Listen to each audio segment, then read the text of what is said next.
मडेर बांध माटिर बांध सबका पाका करते गেলে একটা প্রচুর টাকা দরকার আমরা ক্যালকুলেট করেছিলাম মোটামুটি 10,000 কোটি টাকা লাগবে সেখানে আপনি যেটা বলেছেন আমরা একটা অ্যাকশন প্ল্যান সুন্দরবন এই ক্ষেত্রে বাঁধ কিভাবে আমরা যেখানে যেখানে ভালনারেবল পয়েন্টসগুলো আছে সেখানে কিভাবে একটা পাকা দীর্ঘায়ু একটা প্ল্যান করতে পারি একটা ব্যবস্থা করতে পারি এটাও একটা চিন্তা ভাবনা আপনি বলেছেন আমরা প্ল্যান অফ অ্যাকশন তৈরি করছি এছাড়া যেটা আপনি খুবই বেশি গুরুত্ব দিয়েছেন স্পেশালি সুন্দরবন এরিয়া আর অন্যান্য যেখানে আছে যেখানে মাটির বাঁধ আছে সেখানে একটা ম্যানগ্রোভ আর বিটিকল গ্রাস এই দুটো করলে বাঁধের যে স্ট্রেংথটা একটু বেড়ে যায় না তো সেটাও একটা বিভিন্ন ডিপার্টমেন্ট সঙ্গে ডিএনআরডি ফরেস্ট এন্ড এনভায়রনমেন্ট তারপরে ম্যাম আছে সুন্দরবন সংশ্লিষ্ট যে দপ্তরগুলো আছে ফাইন্যান্স তো আছে না অন্যান্য ক্ষেত্রে একটা আপনি টাস্ক ফোর্স তৈরি করেছেন সেটাও আমরা এই কাজটাও আমরা তাড়াতাড়ি করতে হবে সুন্দরবনে যেহেতু ম্যানগ্রোভ ম্যাম যেটা আছে প্ল্যান্টেশন এটা অক্টোবরের আগে করা যায় না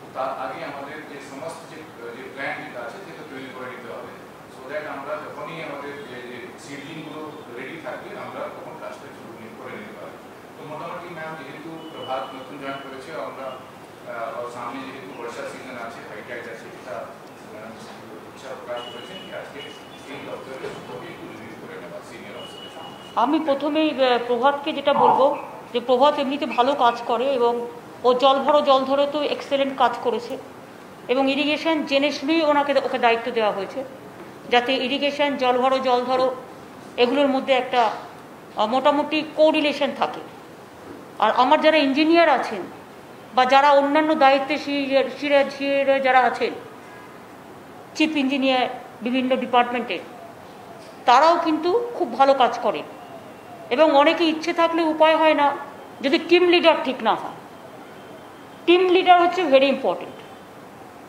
এবং টিম লিডার যদি অনেস্ট হয় এবং টিম লিডার যদি রিয়েলি কাজটা করতে চায় তাহলে কিন্তু অনেক শক্ত কাজও হয়ে যায় it depends on team leader আমার এটুকু বিশ্বাস আছে যে প্রভাতের আন্ডারে আপনারা যারা চিফ ইঞ্জিনিয়াররা আছেন এবং আপনারাও দীর্ঘদিন ধরে কাজ করেছেন এবং করছেন আপনারা এই কাজটা সম্পূর্ণভাবে একটা পরিবারময়ের মতো এই কাজটা করতে পারবেন গভর্নমেন্ট আপনাকে পুরো সাপোর্ট দেবে আমরা দেখতে পাচ্ছি প্রতি বছরই আমরা ইরিগেশনের নামে বাঁধ সারাচ্ছি প্রতি বছরই ভেঙে যাচ্ছে তা প্রতি বছরই যদি আমার হাজার লক্ষ কোটি টাকা যদি চলে যায় জলের মধ্যে তাহলে আমি জলকে বাঁধবো কি করে জল তো আমায় বেঁধে ফেলছে এই অবস্থায় আমার যেটা কাজ হচ্ছে সেই কাজটা হচ্ছে আমি দেখব আমার টাকাটা যাতে ভালোভাবে কাজে লাগে যেখানে টাকাটা কাজে লাগবে আমি সেক্ষেত্রে এই কাজটা করব আমার যেখানে টাকা কাজে লাগবে না আমি জানি আবার ভেঙে যাবে সেখানে আমি অন্য আশ্রয় নেব আমরা যেমন 5 কোটি ম্যানগ্রোভ বসিয়েছি এনভায়রনমেন্ট ডিপার্টমেন্ট থেকে আমি গতকালও ফরেস্ট ডিপার্টমেন্টের প্রিন্সিপাল সেক্রেটারি এবং এনভায়রনমেন্টের বিবেক কুমারের সাথে কথা বলেছি তোমরা বিবেক কুমারের সাথেও একটা রিলেশন রাখো ওরাও কিন্তু সুন্দরবন থেকে শুরু করে মানে উত্তর দক্ষিণ এবং মিদনাপুর ঢেলে ওরা কিন্তু ম্যানগ্রোভও লাগাবে এবং ভারিবাটি বলে যেটা আছে যে গাছটা একটা গাছ আছে যেটা ঘাসের মতো দেখতে বড় হয় এবং ওটা কিন্তু মাটিটাকে শক্ত করে রাখে ওইটা হচ্ছে আমরা একটা প্রোগ্রাম করেছি এই প্রোগ্রামটার মধ্যে এটা আসবে যে প্রাকৃতিক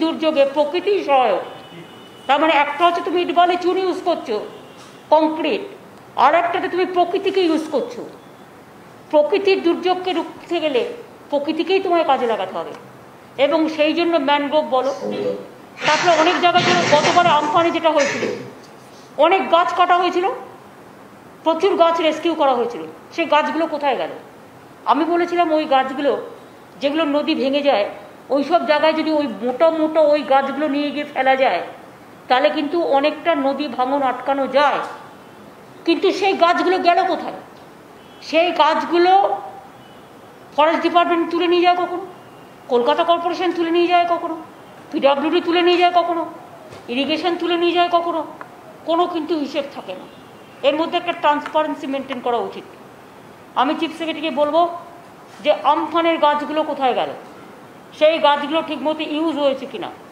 finance secretary also will take care have a look এবং সেক্ষেত্রে কথা বলে নাও কারা গাছটা দেখ প্রবলেম কী হচ্ছে 3-4টে গ্রুপ করে আমরা যখন কাজ করছি, কেউ কিন্তু দায়িত্বটা নিচ্ছে না, ফলে দায়বদ্ধহীনতার পরিচয় হচ্ছে না। দায়বদ্ধহীনতায় আমরা ভুগছি। এটাকে একটা দায়িত্ব নিতে হবে। এনভায়রনমেন্ট ফরেস্ট যে কাজটা করবে গাছে, বাট দায়িত্ব নিতে হবে যার যত গাছ আছে এক জায়গায় জড়ো হবে।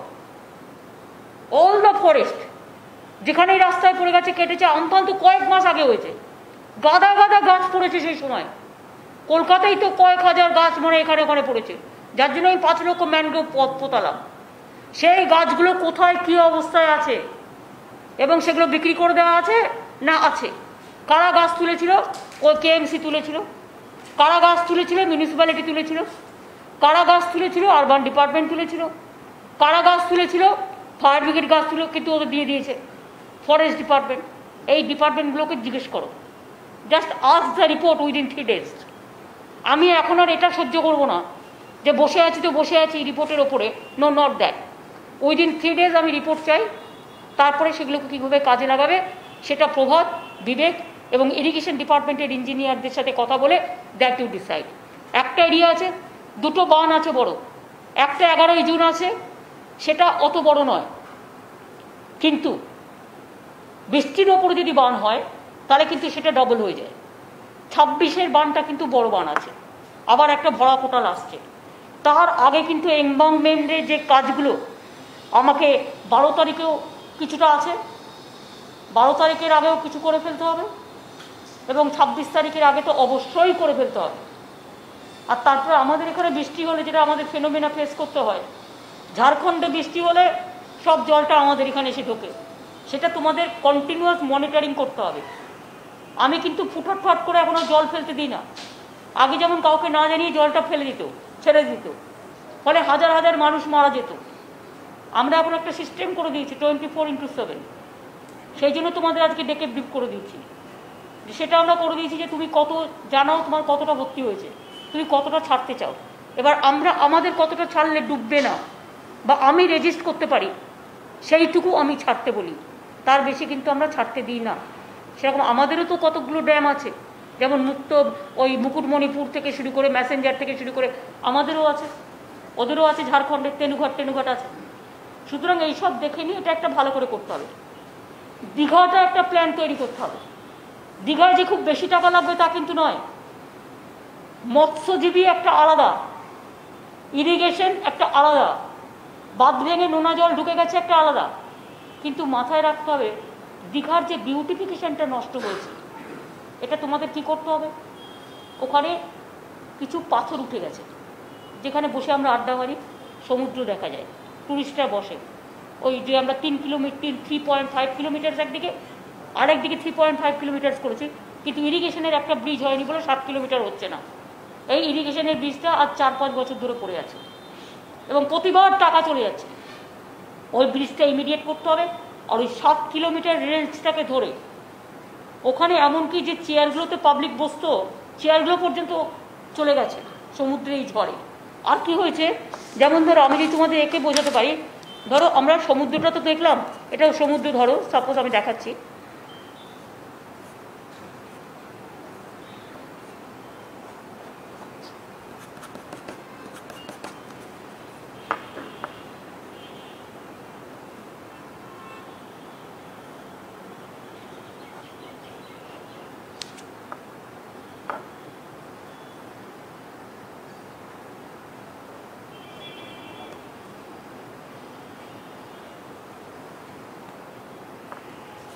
ধরো ওপরে একটা সমুদ্র, তার পাশে যে দেখালাম আমি জাস্ট গ্রাফিক করে, এটা হচ্ছে বসার জায়গা, এইটাই হচ্ছে পাথওয়ে কাম। এখানে আমরা বড় বড় পাথর দিয়ে ইরিগেশন ডিপার্টমেন্ট থেকে সৌন্দর্যায়ন করেছি। সেই পাথরগুলো সমুদ্র থেকে অনেকটা কেটে বাদ চলে গেছে। সব ওইটা পুরোটা কিন্তু ভাঙেনি, এটা কিন্তু ভুল। আমি নিজে নিজের চোখ দিয়ে দেখে এসেছি। পুরোটা ভেঙে চলে গেছে তা নয়। ধরো একটা পাথরের বড় মার্বেল উড়িয়ে নিয়ে গেছে, কিন্তু 4টে পাথর ঠিক আছে, সেগুলো একটু মজবুত করতে হবে। আর কি হয়েছে, পাথওয়েটার এপাশে যেটা আমি দেখিয়েছি, এই যে এটা হচ্ছে পাথওয়ের পাশে, এখানে চেয়ার দিয়ে সাজানো ছিল, সেটা ছিল সি হকের পাশে। মানে আমাদের যে দিঘি বাড়িটা হয়েছে সেইখানটায়, এইখানটায় কি হয়েছে, এখানে আমাদের অনেক চেয়ার পাতা ছিল, মানে এখানে চেয়ার পাতা ছিল, হকার্সদের দোকান ছিল, হকার্সদের দোকান এই পাশের সাইডে, এখান দিয়ে চেয়ার পাতা ছিল, ভর্তি ভর্তি চেয়ার পাতা ছিল, হকার ওই পাশটাও হকারদের দোকান ছিল সাইড দিয়ে। কারণ যখন আমি ওটা বিউটিফিকেশন করেছিলাম তখন হকারদের আমরা একটা পার্মানেন্ট স্ট্রাকচার করে দিয়েছিলাম, প্রায় 700 হকারকে আমরা দোকান দিয়েছিলাম, 700 বা 1000 এরকম একটা হবে। কিন্তু এই চেয়ারগুলো সব উড়িয়ে নিয়ে চলে গেছে, এই চেয়ারগুলো কিন্তু একটাও নেই। সেগুলো ঠিক আছে তুমি বানাও, তুমি মোটা কাঠের বা পাথরের বানাও, যাতে পাথরের বানালে উড়ে যেতে না পারে দেখতে হবে। দীঘার মধ্যে যে বোল্ডারগুলো ছিল আমি দেখলাম পাথরের এটা ঠিক আছে, কিন্তু বোল্ডারগুলো নেই, বোল্ডারগুলো এপাশ ওপাশ উড়ে চলে গেছে বা কিছু একটা হয়েছে। সুতরাং এই কাজটা করতে হবে, আর হকারদের মার্কেটের ওই দিকটা করতে হবে। আর এই সৌন্দর্যটা ওখানে একটা বিশ্ব বাংলারও দোকান ছিল কাপে হাউসের মতো, সেইটাও উড়ে চলে গেছে। সেটা দেখে নাও কারা করেছিল, এগুলো প্রাইভেট শপস হবে, প্রাইভেট শপস। আমার গভর্নমেন্টের যেটা ছিল, আমার এই ব্রিজটা এখানে ধরো তুমি দেখতে পাচ্ছ আমি ব্রিজ করেছি, ধরো একটা পাথর উঠে গেছে, এটা ঠিক আছে, একটা উঠে গেছে, এটা ঠিক আছে, এইরকম দুটো উঠে গেছে, দুটো ঠিক আছে, এরকম এটা চোখে দেখলে বুঝতে পারবে। আর এটা হচ্ছে আমার এখানে চেয়ার পাতা ছিল, পুরো চেয়ার পাতা ছিল, সুন্দর বিউটিফিকেশন করা ছিল, সেই জায়গাটা পুরো এমনি। এটা ঠিক আছে কংক্রিটটা, কিন্তু পাথওয়েটা ভেঙেছে। এবার পাথওয়ে কেন ভেঙেছে, পাথওয়ে ভেঙেছে তার কারণ দেখো, আমি তো এক্সপার্ট না, ইঞ্জিনিয়াররা বলতে পারবে। পাথওয়েটা ভেঙেছে, কিছু পাথওয়ে যখন ভেঙেছে আমি দেখছি বড় বড় ওই ফেবার ব্লক দিয়ে যেগুলো করে, সেই ফেবার ব্লকগুলো ভেঙে পড়ে আছে বা সেগুলো উঠে গেছে। কীরকম, ধরো আমি সাপোজ আমি কোনো একটা কাজ করছি, আমি পুঁতি দিয়ে বা কোনো কিছু দিয়ে আঠা দিয়ে আটকাচ্ছি, আমি কিছু একটা তৈরি করছি। যেমন আগেকার দিনে মেয়েরা ময়ূর টয়ূর নানা রকম তৈরি করতো, পুঁতি টুতি দিয়ে আঠা দিয়ে আটকাতো বা সেলাই করতো, দুটোর মধ্যে একটা। আঠা দিয়ে আটকেছে কিন্তু নিচেটা খোদাই করেনি, এটা কিন্তু যারা করেছে তাদের দোষ, এটা নিয়ে এনকোয়ারি হওয়া উচিত। মানে পাথরগুলো উঠে পড়ে আছে, নিচেটা আমি দেখছি কংক্রিট। তার মানে কি, আমরা যখন পিচের ওপরে পিচ ঢালি, ওই যে পাথরটা আগে ছিল পুরনো যে কংক্রিটের, সেইটাকে কিন্তু খোদাই করেনি, সেটাকে তো গর্ত করবে ভালো করে বসানোর জন্য। ইট বসানোর আগে কি করি আমরা, সিমেন্ট, চুন, সুরকি, যারা কনস্ট্রাকশনের ইঞ্জিনিয়ার আছেন জানান, তারা সেগুলো বসায়, তারপরে তো ইটটা বসায়। এটাই তো ফাউন্ডেশন হয় ভালো করে, তারা তো ফাউন্ডেশনই হবে না বাড়ির, ফাউন্ডেশনটাই রং। ফেবার ব্লকে যেটা হয়েছে। সুতরাং এটা দীঘায় যিনি সিই আছেন, চিফ ইঞ্জিনিয়ার আছেন, তাকে দায়িত্ব নিয়ে এই কাজটা করতে হবে। আপনি আছেন দীঘার চিফ ইঞ্জিনিয়ার, আপনি আছেন, আপনি ব্যাপারটা পুরো দেখেছেন? হ্যাঁ, আপনি পুরো ব্যাপারটা দেখেছেন? আমি যেটা বললাম তার সাথে আপনার কি অভিমত?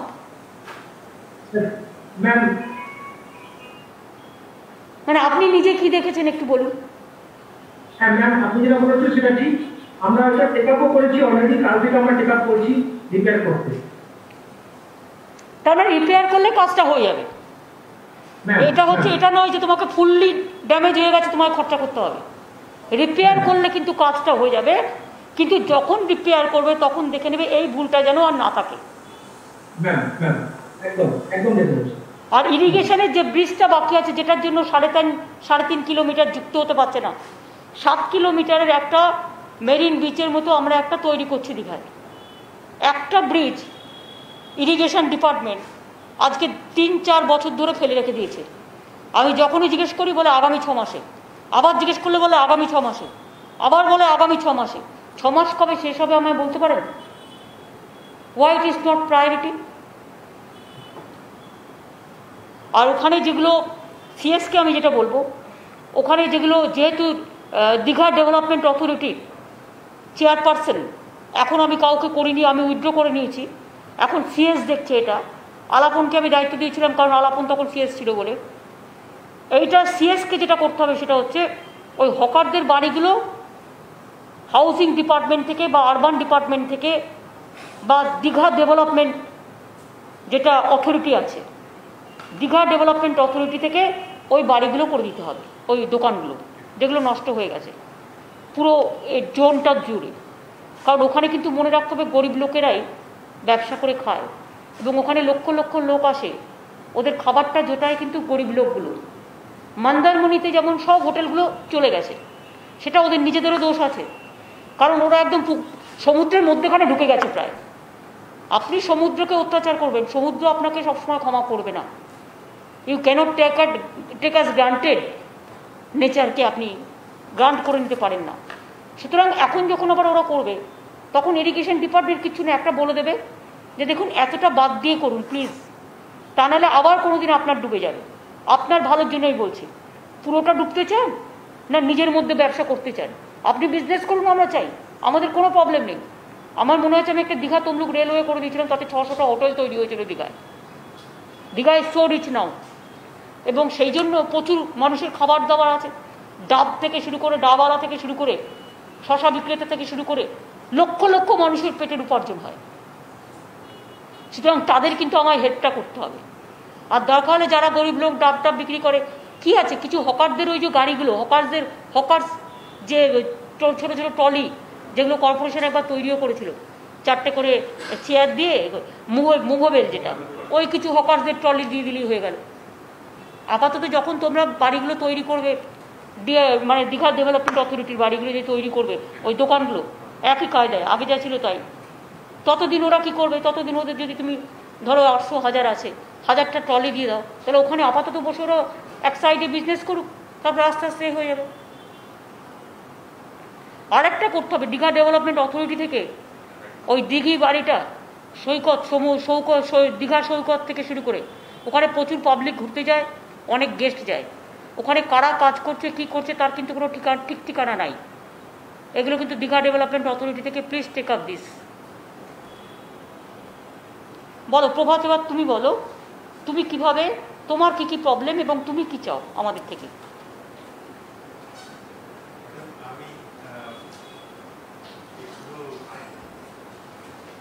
ম্যাডাম আমি আজকে ওই যে ড্যামেজগুলো হয়েছে, তো ওখানে দেখা যাচ্ছে যে দু ধরনের ড্যামেজ আছে। একটা তো ড্যামেজ হচ্ছে যেখানে এনভায়রনমেন্ট ইনট্যাক্ট আছে, কিন্তু ওখানে ড্যামেজগুলো হয়েছে, সেখানে কোনো কোনো জায়গায় জল টপকে যায়নি, কিন্তু কোনো কোনো জায়গায় ওভারটপিংও হয়েছে, এরকম আছে। This is one category madam. Second হচ্ছে যেখানে একেবারে বাঁধকে ভেঙে চুড়ে জলটা ঢুকে গেছে, তো দ্যাট ইজ মোর ডেঞ্জারাস। এবং এই যে 26 তারিখে বড় ফোটা, সেই সময় ওটাকে খুবই ডেঞ্জারাস হয়ে দাঁড়াবে। তো ওই রকম যেখানে পুরো ভেঙে চুড়ে বেরিয়ে গেছে, এরকম পয়েন্টস আছে 317টা পয়েন্ট। এখানে বিদ্যাধরী নদী সবচেয়ে বেশি ভেঙেছে, এবং বিদ্যাধরী নদী আমি ভিডিওতে ছবি তুলছিলাম, এখনো জল যাচ্ছে গ্রামে। ওই বিদ্যাধরী নদী যে ভেঙে গেছে, ওই নদীর জলটা কিন্তু গ্রামে গিয়ে ঢুকছে, এবং তাতে জমিগুলো প্লাবিত হয়েছে, পুরো এলাকার পর এলাকা প্লাবিত হয়ে গেছে। আমি তো চোখে দেখেছি, আমার কাছে টোটাল ভিডিওতে তোলা আছে। আমি হারোয়া, সন্দেশখালী থেকে শুরু করে, হিঙ্গলগঞ্জ থেকে শুরু করে, পাথর প্রতিমা, গোসাবা থেকে শুরু করে, একেবারে সাগর থেকে শুরু করে দীঘা, কন্টাই, খেজুরি, নন্দীগ্রাম টোটালটাই ডুবে আছে।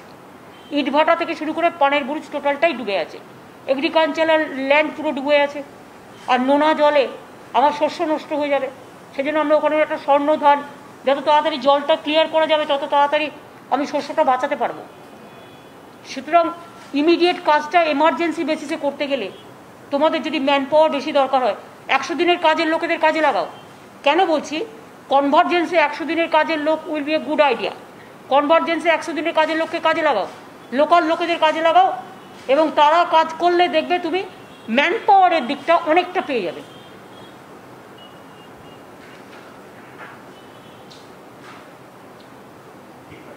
আমরা এই যে ব্রিজগুলো হয়েছে, ওখানে সব জায়গায় কিন্তু প্রায় কাজ শুরু হয়ে গেছে, কিন্তু চ্যালেঞ্জ হচ্ছে এই 26 তারিখের আগেই কমপ্লিট করা, যার জন্য ম্যান পাওয়ারের ম্যাডাম আমরা কনভার্জেন্স করে ওটাকে কীভাবে ত্বরান্বিতভাবে করে দিতে পারি, সেইটা একটা স্যার ম্যাডাম। সেকেন্ড হচ্ছে যে আমরা কিছুটা ফাইন্যান্সিয়াল পাওয়ার ডেডিকেটেড আছে ডিপার্টমেন্টে, অপ টু 20 লাখ, কিন্তু কোনো কোনো ব্রিজ এরকম হয়েছে যার পুরো লসের যে কোয়ান্টাম ওটা 20 লাখের ঊর্ধ্বে আছে। তার জন্য sir madam finance secretary sir সঙ্গে আমার এইমাত্র মিটিং হলো, অলরেডি ম্যাডাম একটা প্রস্তাব আমরা পাঠিয়েছি, ওই ডেলিগেশন ব্যাপারটা হয়ে যাবে। শোনো, ডেলিগেশনে কি করে, যখনই তুমি 20 লাখ ছিলে, কারণ আমি রেলে তো 3 বছর কাজ করে এসেছি, সবচেয়ে বড় টেন্ডার আমি সামলে এসেছি। এরা কী করে, যখনই টাকাটা কম হয় তখন টেন্ডারটা ভেঙে দেয়। ধরো 30 লাখ টাকা খরচ, ও কী করে 20 দুটো জায়গায় ভাগ করে দিল। এইটা না করে একদম পুরো, এটা হচ্ছে আরেকটা মানে চাতুরতা, টেন্ডার প্রসেসকে ম্যানিপুলেশন করা। ট্রান্সপারেন্সি মেনটেন করার জন্য ইয়েস, সেটা মনোজ পন্থ ফাইন্যান্স সেক্রেটারি হিসেবে তোমাকে যেটা অ্যালাউ করবে, আমার মনে হয় ওদের একটা এমার্জেন্সি কাজগুলো করবার জন্য অ্যালাউ করা উচিত। আর আমি এটা বিশ্বাস করি, অফিসাররা কেউ খারাপ নয়, এমপ্লয়িজরাও খারাপ নয়। তুমি একদম যারা ইঞ্জিনিয়ার আছে তোমাকে ফুল সাপোর্ট দেবে, তুমি ফুল সাপোর্ট নিয়ে কাজটা করবে। কারণ অফিসারদের একটা সুযোগ আছে, তাদের মাথা থেকে কোনো বোঝা থাকলো না যে টাকা তুলতে হবে, আর তাদের মাথায় কোনো বোঝা থাকলো না যে কেউ তাকে তার মুখটা বন্ধ করবে। এখানে কাজটা ভালো করে করবার জন্য দে টোটালি ডেডিকেটেড, এবং ডেডিকেটেডলি তোমার সাথে কাজ করবে, এটা আমি বিশ্বাস করি। এটা খুব জেনুইন। কিছু পয়েন্ট আছে ম্যাডাম, এখানে দেখা গেছে যে অতীতেও ভেঙেছে, এবার আবার ভেঙেছে। আমার মনে হয় ম্যাডাম ওইটাকে আরো ভালো এখন তো আমরা এই বড় পোর্টালকে সামনে দিতে পারি, এটা ঠিকঠাক করে, কিন্তু মনে হচ্ছে ম্যাডাম ওখানে আরো একটু সফট করে একটু ইমপ্রুভ ডিজাইন করে ওখানে বানানো দরকার, যাতে ভবিষ্যতে একটা এক্সপার্টস কমিটি তোমরা তৈরি করো। প্রতি বছরই দেখো, নয় বুলবুল, নয় আমফান, নয় সুনামি, নয় আয়লা, নয় এই কী যেন হলো ইয়াস, কেউ না কেউ আসছে, প্রতিবার ধমকি দিয়ে চলে যাচ্ছে, আর টাকাগুলো জলেই চলে যাচ্ছে। সুতরাং এর জন্য তোমার একটা 20 ইয়ার্সের মধ্যে ভাঙবে না, বা 10 ইয়ার্সের মধ্যে ভাঙবে না। তোমাকে এইভাবে, তুমি যদি আফটার 10 ইয়ার্স মনিটরিং করো, তুমি যাকে দেবে কাজ 10 ইয়ার্স তাকে দেখতে হবে। এই রকম ধরনের কিছু একটা ভাবো, এবং একটা এক্সপার্টস কমিটির ওপিনিয়ন নাও, যারা নদী বিশেষজ্ঞ, যে কী করে এটাকে আরও বেশি করে রক্ষা করা যায়। যেখানে তুমি জানো যে তোমার ভাঙবে, তোমার কিছু করার নেই, সেখানে ওই ম্যানগ্রেভার লাগাও না, ওই ভারী গাপ ভাট কী বলছে, ও অনেক ভালো কাজ করে, ওগুলো ভীষণ ভালো কাজ করে। তোমার দুটো সাইড, একটা কংক্রিটে কাজ করবে আর একটা করবে না। যেটা না করবে সেখানে তোমাকে লাস্ট অপশানটা নিতে হবে, যে অপশানে তোমার টাকাও যাবে না, টাকা কম যাবে, বাট কাজটা হবে। আমাদের ওই ম্যানগ্রোভ যেটা আমরা 5 কোটি লাগিয়েছি সুন্দরবনে আমফানের পর, এটা আমার 6.5 কোটি টাকা লেগেছে ম্যান পাওয়ারের জন্য। গাছটা তো এনভায়রনমেন্ট ডিপার্টমেন্ট দিয়েছে, এবং ওরা আবার দেবে, ওদের ম্যান পাওয়ারটাও 100 দিনের কাজে সেই জন্য লাগবে। ওদের সাথে কথা হয়ে গেছে অলরেডি। ইঞ্জিনিয়ারদের, চিফ ইঞ্জিনিয়ারদের কিছু বলার আছে, বলুন। ম্যাডাম, আপনার অনুমতি নিয়ে বলছি, আপনি যেভাবে নির্দেশ দিলেন আমাদের, যে আমাদের 27 তারিখে বড় পোর্টালের আগে সমস্ত ব্রিজ বন্ধ করতে হবে, সেটা ম্যাডাম আমরা করে দিতে পারব। 27 তারিখের পরে কোথাও কোনো দেখা নেই ম্যাডাম। অ্যাকচুয়ালি স্যার, ওই বোর্ড ট্রাস্টির যে টাইম টেবল, তাতে করে 27 তারিখ দেখাচ্ছে। কিন্তু তোমরা, আপনারা জেনে রাখবেন 11 আর 26, সুতরাং 11, 12, 11 হলে 12টাও আপনাকে মাথায় রাখতে হবে, কারণ ডে অ্যান্ড নাইট তো হয়। আর সুতরাং 26 হলে 26, 27 আপনাকে মাথায় রাখতে হবে। তার মধ্যে ম্যাডাম আমরা সমস্ত ব্রিজ বন্ধ করে দেবো, এবং তারপরে কোনো জল ঢোকার ব্যবস্থাটা থাকবে না, তারপরে নিচে আছে। আরেকটা ম্যাডাম, আপনার অনুমতি নিয়ে বলছি, গত বছর যে আমফান হয়েছিল, আমফানের পরে ম্যাডাম আপনার নির্দেশ মতো একটা এক্সপার্ট কমিটি গঠিত হয়েছিল। সেখানে ম্যাডাম IIT খড়গপুরের প্রফেসর ধ্রুবজ্যোতি সেন এবং IIT ম্যাড্রাসের ইনস্টিটিউট অফ ওশেনোগ্রাফি, ওইখানকার 2জন প্রফেসর এবং যাদবপুরের প্রফেসর, এরা ম্যাডাম একটা রেকমেন্ডেশন দিয়েছেন। সেই রেকমেন্ডেশন ম্যাডাম আমাদের পূর্বতন অ্যাডিশনাল চিফ সেক্রেটারি CS সাহেবের কাছে পাঠিয়েছিলেন, কদিন আগেই পাঠিয়েছেন। সেখানে ম্যাডাম ওনারা কিন্তু ম্যানগ্রোভ প্ল্যান্টেশন কথা বারবার বলছেন, যে যেখানে পাটলা বাঁধ করবে সেখানে ম্যানগ্রোভ প্ল্যান্টেশনটা মাস্ট। আরেকটা ম্যাডাম ওনারা বলছেন যে মাটির বাঁধ সীমাবদ্ধ উচ্চতা, সেটাকে যদি আমি পাকাপোক্ত না করতে পারি তাহলে বারবার হবে। সুতরাং ওরা আইডেন্টিফাই করে দিয়েছেন 150 কিলোমিটার মতো জায়গা যেটা ভালনারেবল, সেই জায়গাতে বলেছেন ওনারা পাকা বাঁধ করতে। এবং ম্যাডাম, আমরা গত 10 বছরে সুন্দরবনে 340 কিলোমিটার পাকা বাঁধ করেছি, আয়লাতে মূলত আর বিভিন্ন কারণে। সেই পাকা বাঁধ ম্যাডাম একটাও কিন্তু কোথাও ব্রিজ করেনি, আমফানের সময়তেও করেনি, চষের সময়তেও করেনি। সুতরাং ম্যাডাম, আমাদের মানে কনস্ট্রাকশন পুনর্গঠন করতে হলে আমাদের কিন্তু ফান্ডের অ্যাভেলেবিলিটির প্রবলেম আছে নিশ্চয়ই, কিন্তু যতখানি টাকা পাই ম্যাডাম আমাদের সেই দিকেই বোধহয় যাওয়াটা। ওটাও দেখে নিন। প্লাস আপনি যেটা ম্যানগ্রোভের কথা বলছেন, ইটস এ গুড প্রপোজাল। এবং ভারী ভাট যেটা বলছে, এটা আপনাদের পুরো হেল্প করবে forest department.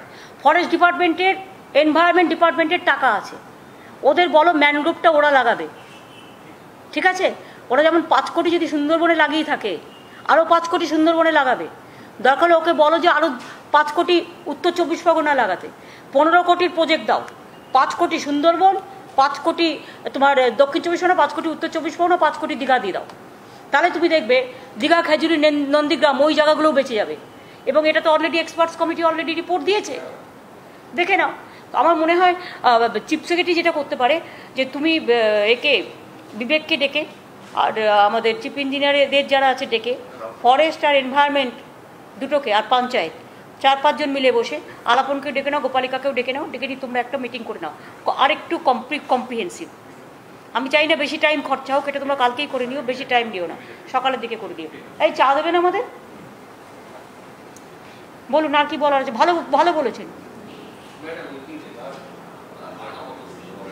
Thank you so much. মাটির বাদে হবে না, হবে না। মাটির রসগোল্লা তাহলে তো লোকে খেত, মাটির রসগোল্লা তো আমরা খেতে পাই না, ওটা দেখাবার জন্য ঠিক আছে। পাকাবাদে যেতে হবে, আর ম্যানগ্রোভ যেটা বলেছে কম্পালসারি ওইটা করতে হবে, ওটা আমার 2 নম্বর অপশান। কারণ এটার সাথে ওটা কাজে লাগছে, আর দুটো একসাথে হলে ধাক্কাতেও কিছু হচ্ছে না। এটা একদম ঠিক। ম্যানগ্রোভ, ঝাউ গাছ, এই সমস্ত আমাদের বেশি করে ম্যানগ্রোভ আর ভারিবাট, এই দুটো গাছ, এটা এক্সপার্টরা বলবে, একদম নিশ্চিন্তে বলবে। এবং এই মিটিংটা তোমরা করে নাও, আর তাতে দুটো ডিপার্টমেন্টে টাকা কোথা থেকে আসবে, ম্যানগ্রোভ আর ভারিবাট যেটা লাগাবে সেটা এনভায়রনমেন্ট ডিপার্টমেন্ট, ওদের টাকা থেকে। ফরেস্টও আছে, এনভায়রনমেন্টের পলিউশন বোর্ড আছে, আমি এগুলো সব জানি, এতদিন ধরে কাজ করছি, জানবো না? তোমাদের অনেকটাই আমি জানি। সুতরাং এনভায়রনমেন্ট পলিউশন কন্ট্রোল বোর্ড যেটা আছে, পলিউশন কন্ট্রোল বোর্ড, কল্যাণ রুদ্র চেয়ারম্যান আছে, এবং ওখানে বিবেক কুমার আছে, সুতরাং একদম রোশনি গেছে, সুতরাং ওটাকে ওদের দিয়ে করাবে। এই ফান্ডটা কিন্তু তোমাদের দিতে হবে না, এটা ইয়েস অ্যান্ড পিএনআর, আর 100 দিনের কাজ পিএনআরডি ফান্ড দেবে, আর ওদের টাকার ফান্ডটা দেবে environment department and pollution control board. বাদ বাকিটা তোমরা করবে। তাতে কি টাকাটা তুমি 3টে ভাগে ভাগ করতে পারলে, একবারে তোমার এনা পড়লো না। বলুন, আপনাদের কারো কিছু বলার আছে? চিফ ইঞ্জিনিয়ার আর 5 জন আছেন আপনারা, আর কারো কিছু বলার আছে? আমি সঞ্জয় কুন্ডু, হাওড়াটা আমার দেখছি, হাওড়া যে কটা আমাদের বীজ করেছিল সেগুলো আমরা অলরেডি চেক আপ করে, ওই উলুবেড়িয়ার দিকে, উলুবেড়িয়া এবং খানাকুল, এপাশ ওপাশ, খানাকুল, হ্যাঁ, শ্যামপুর 1-2, উদয়নারায়ণপুর, উলুবেড়িয়া, রূপনারায়ণ নদীর এটা, হ্যাঁ। আমরা অলরেডি চেক আপ করে নিয়েছি, আশা করছি সামনে যে 11 তারিখ পোর্টাল আছে তাতে যাতে জল একদমই না ঢুকে সেটা আমরা চেষ্টা করব। খানাকুল আরামবাগের দিকটাও দেখবেন, কারণ এটা হয় কি, একটা উদয়নারায়ণপুর এপাশে আর ওপাশে খানাকুল, দুটো দিকই যায় একসাথে, আর ওটা ভীষণ ফোর্সটা ভীষণ বেশি। রূপনারায়ণ ফোর্স আমি নিজের চোখে অনেকবার দেখে এসেছি, তো বাপরে বাপ। আমরা তো জল ধরো করে অনেকটা এখন কম আসে, যে জলটা আছে বন্যার, যখন ঝাড়খণ্ড ছেড়ে দেয়, আগে কিন্তু অনেকটা বেশি আসতো। তারপরে ওখানকার লোকেরাই আমাকে একটা রিপোর্ট দিয়েছে যে দিদি দেখছেন তো এবারে 1 কিলোমিটার কম এসছে। তাই বললাম 1 কিলোমিটার কম কী করে এলো? বললো যে ওই যে চেক ড্যাম করেছেন আপনারা, চেক ড্যাম, নদীবাঁধ আমরা করেছি না, চেক ড্যামগুলো 500 কোটি টাকার চেক ড্যাম করেছি, আর অনেক জল ধরো আমরা পুকুর কেটেছি, ফলে জলটা ওখানে জমে যায়। আর আগামী দিনে তো আমাদের ডিবিসি, আমরা তো এটা থেকেও খরচ করতে পারি। নিম্ন দামোদর যেটা অববাহিকা অঞ্চলের যে প্রোগ্রামটা আছে 2,500 কোটি টাকার, যেটা আমরা, হ্যাঁ, সমস্ত এমবাঙ্কমেন্ট থেকে শুরু করে, আমরা কালভার্ট থেকে শুরু করে, বাঁধ রিপেয়ারিং থেকে শুরু করে, লোয়ার দামোদর ব্যারেজ যেটা একটা স্কিম আছে, হ্যাঁ, লোয়ার দামোদর ক্যানেল স্কিম, তাতে 2,500 কোটি টাকা আমরা খরচ করছি, সেইটা থেকেও কিছুটা নেওয়া যেতে পারে। দ্য সেম প্রোগ্রাম, এটা হচ্ছে 4টে জেলার, আবার এটা মনে হয় সম্ভবত হুগলি আছে, বর্ধমান আছে, পশ্চিম বর্ধমান ওদিকটা আছে, কিন্তু এই দিকটা নেই। বাঁকুড়া আছে, কিন্তু এই, হ্যাঁ, বাঁকুড়াও অনেক সময় হয়।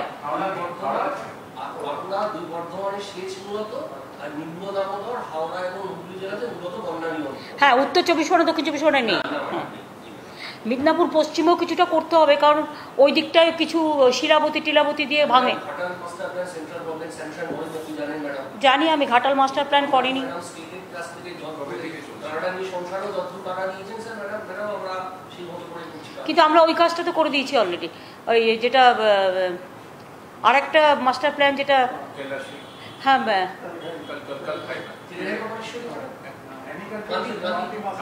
কাদি মাস্টার প্ল্যান না, অ্যানিকার্ডটাও না, আরেকটা আছে, না না না না ঘাটাল, না না ঘাটাল না, ঘাটাল না, ঘাটাল আলাদা। আরে যেটা আমরা দিয়ে নাম বলো না, কেলেঘাই, ওটা তো আমরা 750 কোটি টাকা খরচ করেছি। কেলেঘাই কপালেশ্বরী, তাতে তো অনেক জায়গা বেঁচে গেছে। মিদনাপুর পশ্চিম আগে আমি দেখতাম পুরো মানে মেন হাইওয়েতে জল উঠতো, ওইটা হওয়ার পরে এটা অনেকটা সেফ হয়েছে। ঘাটার মাস্টার প্ল্যানটা আমাদের কোনো জায়গা থেকে টাকা জোগাড় করতে হবে। এটা কিভাবে ফাইন্যান্সের তো জানা আছে কি কি সোর্স আছে, বাইরের থেকেও যদি সফট লোন পাওয়া যায়, এই একটা আর একটা হচ্ছে সাগরের ব্রিজটা, এই দুটোর জন্য আমরা, আর সুন্দরবন মাস্টার প্ল্যানের একটা প্যাকেজ, এই তিনটের জন্য যদি আমরা ব্যবহার করতে পারি, অনেকে তো এনভায়রনমেন্টের জন্য দেয়, সুতরাং it's a green environment project. Green environment প্রজেক্টের নাম করে দেখো যদি একটা মাস্টার পেপার তৈরি করতে পারো।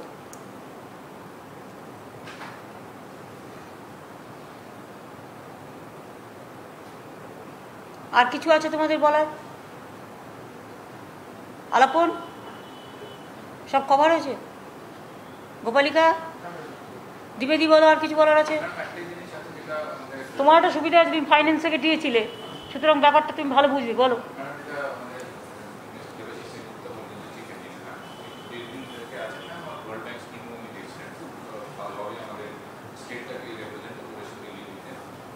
অনেকটা এক্সপিরিয়েন্স আছে ম্যাম।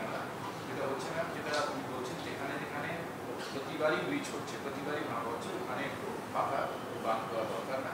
এটা আমরা এস্টিমেট করেছিলাম 4000 কিলোমিটার যেটা আছে আমাদের বিমান, তার মধ্যে মাত্র 360 কিলোমিটার আছে পাকা বাঁধ। এই যে ব্রিজগুলো যেখানে বারে বারে হচ্ছে, এটাকে আইডেন্টিফাই করে না, এটা আলাদা যদি প্রজেক্ট একবারই 10,000 কোটি টাকা কেউ দেবে না, এটা আইডেন্টিফাই করে আমরা যদি প্ল্যান তৈরি করি না, যেটা আপনি বললেন বিভিন্ন সোর্স থেকে যদি টাকাটা পাওয়া যায়, এটাকে আস্তে আস্তে করে আমাদেরকে পাকা। আমরা চেম্বার্সকেও বলতে পারি এক একটা বিচের দায়িত্ব তোরা নিক না, এক একটা বিচের দায়িত্ব এক একটা নাম্বার চেম্বারের নাম দিয়ে করুক, কালকে মিটিংয়ে প্রস্তাবটা রাখো। আপনার রিটায়ারমেন্ট করতে কতদিন বাকি আছে এখনো? ও অনেক দিন আছে এখন, অনেক কাজ করার সময় পাবে। যারা ভালো কাজ করবে ইঞ্জিনিয়ারদের একটাকেও ছাড়বো না, যারা ভালো কাজ করবে, কারণ অভিজ্ঞতার একটা দাম আছে। এর মধ্যে ম্যাম এডিবি যেটা আমি বললাম আপনাকে, এডিবি অলরেডি যোগাযোগ করেছে, আমি মনোজকেও বলে দেবো না, যেটা হচ্ছে বায়োডাইভার্সিটি ও ম্যানগ্রোভ নিয়ে প্রচুর লোক টাকা দিতে চায় না। সেইটাই তো বলছি, সেটাই একটা আগে একটা এখনই বলবে না কাকে বলছে কি বলছে, তাহলেই কেউ না কেউ কেচে দেবে ঘেচে দেবে। এগুলো মনের মধ্যে রাখো আর নিজেরা লুকিয়ে লুকিয়ে এগুলো করো। আমি চাই কাজটা হোক, কাজটা কেউ ঘেটে দিক এটা আমি চাই না। আমাদের কাজ আমাদেরই করে দিতে হবে, আমাদের সংসার আমাদেরই সামলাতে হবে। তাহলে ঠিক আছে, প্রেসের কি ইরিগেশন নিয়ে কোনো কোয়েশ্চেন করার আছে? এটা ইরিগেশন ডিপার্টমেন্টের আগামী দিন যাতে বন্যা না হয়, হলে অবশ্য আমাদের কারো হাতে নেই প্রকৃতিমা, তবুও আমরা একটা স্কিম নিয়েছি, প্রাকৃতিক দুর্যোগে প্রকৃতি সহায়ক, প্রকৃতির সাপোর্ট আমরা নেব, প্রাকৃতিক জিনিসের সাহায্য নেব, এটা আমরা একটা স্কিম নিয়েছি। সুতরাং এই ইরিগেশনের ব্যাপারে যদি কারো কিছু কোয়েশ্চেন করার থাকে করতে পারেন, no other question now, this is a government meeting.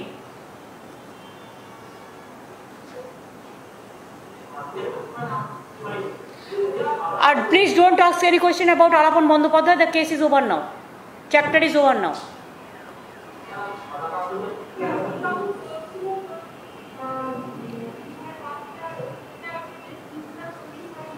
শোনা যাচ্ছে না, শোনা যাচ্ছে না, দেখো মাইকে কোনো প্রবলেম আছে।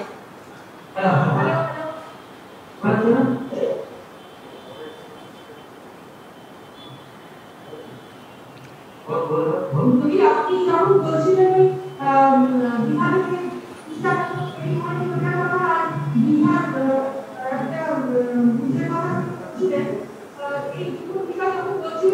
অডিও কাজ করছিলেন किस कैडर से बोलेंगे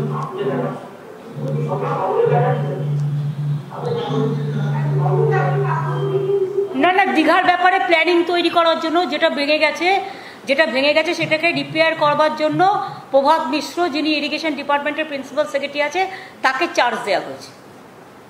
এবং দীঘার ডেভেলপমেন্ট অথরিটি থেকে যে হকার দোকান টোকান সব ভেঙে গেছে যেগুলো সমুদ্রের ঝড়ে, সেগুলো চিফ সেক্রেটারি নিজে দেখবেন ফ্রম যেটা দীঘা ডেভেলপমেন্ট অথরিটির পক্ষ থেকে।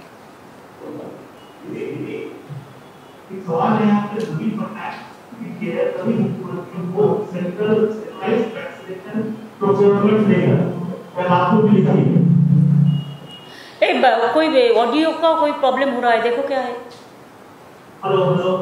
पहले ऑडियो ठीक करने दो, जस्ट वेट। इको হচ্ছে আমার মনে হয়, কেউ হয়তো চালু করে রেখে দিয়েছে। দেখো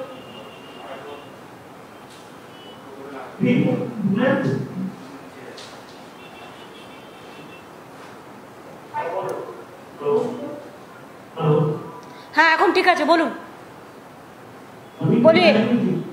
नवीन पटनायक ने कितनी सभी मुख्यमंत्री को एक्सप्लेनेशन और गवर्नमेंट ने उसको सरप्राइज किया है।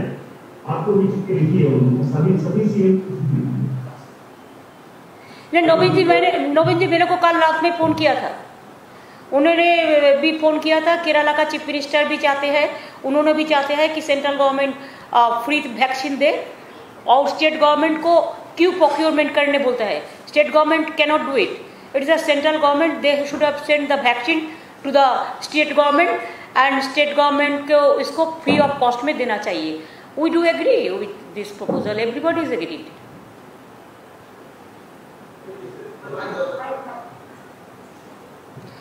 केरला का चीफ मिनिस्टर भी लेटर भेजा।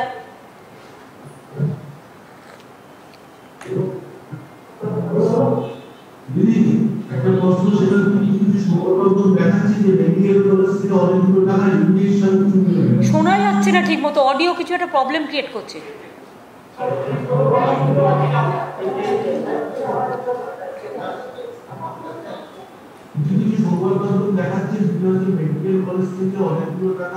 প্লিজ এগুলো আমি যেটা জানি না সেটা নিয়ে এই ধরনের হট করে কোয়েশ্চেন করবেন না। কে একটা গিয়ে কমপ্লেন করলো, তিনি নিজে ঠিক আছেন তো? সব কমপ্লেন উইদাউট এনকোয়ারি এসব হয় না। হেলথ ডিপার্টমেন্ট আছে, হেলথ ডিপার্টমেন্ট দেখবে। মেডিকেল কলেজ নিজে আছে, মেডিকেল কলেজ নিজের ব্যাপারটা ভালো বোঝে, মেডিকেল কলেজ নিজে দেখবেন। কারো একটা কথা শুনে এক্ষুনি পলিটিক্যাল স্ট্যান্ড নিতে হবে, আমি পলিটিক্যাল স্ট্যান্ড নেব না। যেটা legal stand, that stand they have enough power with their hands, the medical college and the health department, তারা দেখবে। বলুন। MIS today has said that they are coming up with a plan so that by 2021 December all of the people in the country will get vaccinated. Do you think is it possible? কি বলছে? আমি তো কিছু শুনতেই পাচ্ছি না।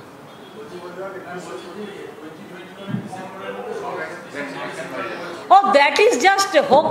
I don't think that वो तो पहले से ऐसा ही बोलता है ना। पहले बिहार में इलेक्शन का चुनाव का पहले बोला था कि आफ्टर चुनाव हम सबको वैक्सीन कर देगा 100%। अभी भी नहीं किया, कुछ नहीं किया। तो ऐसा वो लोगों ने कहता है कुछ जिसमें कोई महत्व नहीं होता है। कि अगर you see always you must remember the credibility is the commitments. If you don't have the commitments, only you raise the issue to satisfy the people for the temporary, but temporary solution is not the solution. It's a pollution. It may be for easy for bhashan, but it is not for easy for the work. If we give the vaccine to all the people, it automatically it will take 6 months or 1 year, because you have to give the vaccination crores of people. India 140 crores, the 140 crores millions, 100 crores and 40 millions people are there. So it is not a small matter. So without knowing the details, even they are not sending the vaccine to the state government, and ऐसे ही कह देता है कि हम दिसंबर का अंदर कर देगा। दिसंबर होने से तो 6 महीने टाइम लगेगा। तो 6 महीने में कितना है स्टेट का पास में नहीं है। जो आता है तुरंत फिनिश हो जाता है, बहुत कम देता है। हमारा जैसे 10 करोड़ हमारा पब्लिक है, पीपुल्स है, लेकिन हमको कितना हम वैक्सीन हम खरीद किया अपना से, स्टेट गवर्नमेंट का फंड से भी हम 150 करोड़ का रुपया को हम खरीद किया वैक्सीन, उसमें हमारा अभी तक 1.4 करोड़ हुआ, लेकिन कितना बाकी है आप देखो। आपको तो नंबर काउंटिंग करना चाहिए ना, कैसे होगा? देने का भी एक तरीका होता है, 1-2 डोज लेने का भी एक टाइमिंग होता है। कोविड जिसको होता है उसको साथ साथ में वैक्सीन नहीं देता है, कोविड होने का कुछ दिन बाद में देने पड़ता है, ये तो डॉक्टर ठीक करता है।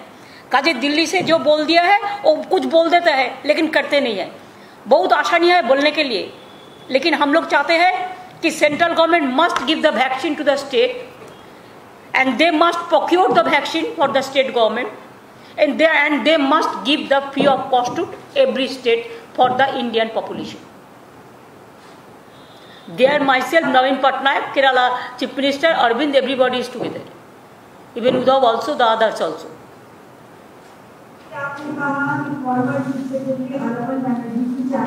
मैंने बोला है कि अभी इसका बारे में हम कुछ नहीं बोलेंगे, कि जब वो रिटायर किया है उसका साथ जो चल रहा है, the government will give full support to him. Okay, thank you.